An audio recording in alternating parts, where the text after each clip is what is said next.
Welcome to Texas Today. I'm Adriana Lopez. At just the age of 15, Dent won the Missouri State tennis title. Soon after that, she went pro and competed against the likes of Serena and Venus Williams. Today, she's a highly regarded teaching professional. Now on the inside of the ball. Good. There you go. All right, perfect. Finish over your shoulder. Good, yes. Here we go.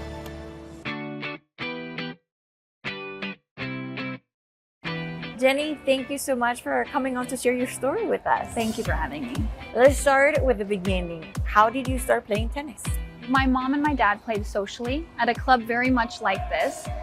Played in leagues and inter-club leagues, and I would just kind of come and hang out like a little, 6-year-old running around the courts. So my mom put me into some tennis lessons on the weekends, and I did that for actually quite a while, like 3 years, without kind of saying yes or no, like I love this or I don't love this. And then at 9 years old is kind of when I caught the bug.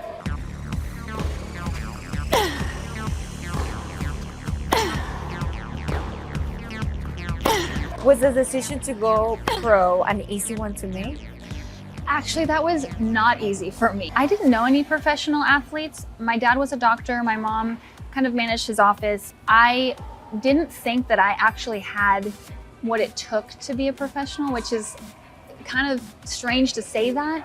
But my coach really believed in me, and he said, at 17 years old, I had just won girls 18s national clay court, so technically #1 in the nation. And he's like, you really should try to play some professional events. And I was like, really? And so then I went and I played some very low level, like the starting, back then they were called satellites. Now they're called futures, but they were like $10,000 total prize money events. And I won my first one. Like I went in and I won it, and I was like, oh my gosh, like I can do this. Like I belong here. And my mom was very much like, you go for it, and I'm really glad that we made that decision together. I cannot even imagine the level of dedication that a professional athlete needs to make. I guess from age 11 or 12 years old, started playing 5 hours a day, basically. So I remember waking up very early in the morning, 5 in the morning, driving an hour to practice because my coach was an hour away. Playing in the morning for an hour and a half, jumping in the car, driving back to school, going to school, doing the exact same thing in the afternoon, driving back. And I remember a lot of sacrifice on my parents' part. Like I remember just transitioning from a private school to a public school. My junior year, missing the first 2 weeks of school because of the Junior US Open, walking in and no one knew who I was. And I was like, they're like, are you a freshman? I'm like, no, I'm a junior. So that was, there was a lot of sacrifice. Never went to any parties, didn't go to prom, things like that, but I didn't miss it.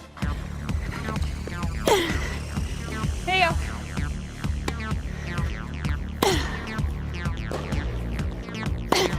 You have competed against some of the greatest tennis players.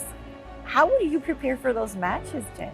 You don't know when you're gonna play those people. Like I did get to play Serena Williams. I played her first round of a tournament, so I did have a day or two to prepare for that. But I think you just rely on all the hard work that you've put in up to that point. It's just that steady, continued push to keep moving forward, to keep improving, is kind of all you're really responsible for. That's our forehand volley. This is gonna be our backhand. It's in front of your left side of your body. So now you are the CEO of the Birch. Can you tell us about this role? I never thought I would be. I actually never thought I would be teaching tennis when I was younger. And then it just by way of, after Taylor retired, we started coaching in California. Initially, I was the one sort of managing the operations. Taylor was 21 in the world. He's won 4 ATP events. He had the fastest serve speed at 3 of the 4 Grand Slams. He had just come off the tour. Everyone wanted to be with him, and so I was like, I'll take care of the back, the back end. We built this from the ground up. I was needed now, more on court. And so I was like, okay, this is gonna be a little bit difficult because there's a lot going on behind the scenes too. And if I can't fulfill both, like what do we do? I tell you, God has sent us like the most amazing staff. So yes, I do make a lot of decisions, but I don't make them on my own. It's a team effort, and I still love my time on court. I mean, honestly, I realize how much I have to offer on court, and so being behind a desk isn't necessarily where I want to be. For those young athletes that are watching right now who would love to follow your footsteps, what would you tell them? Goal setting is huge.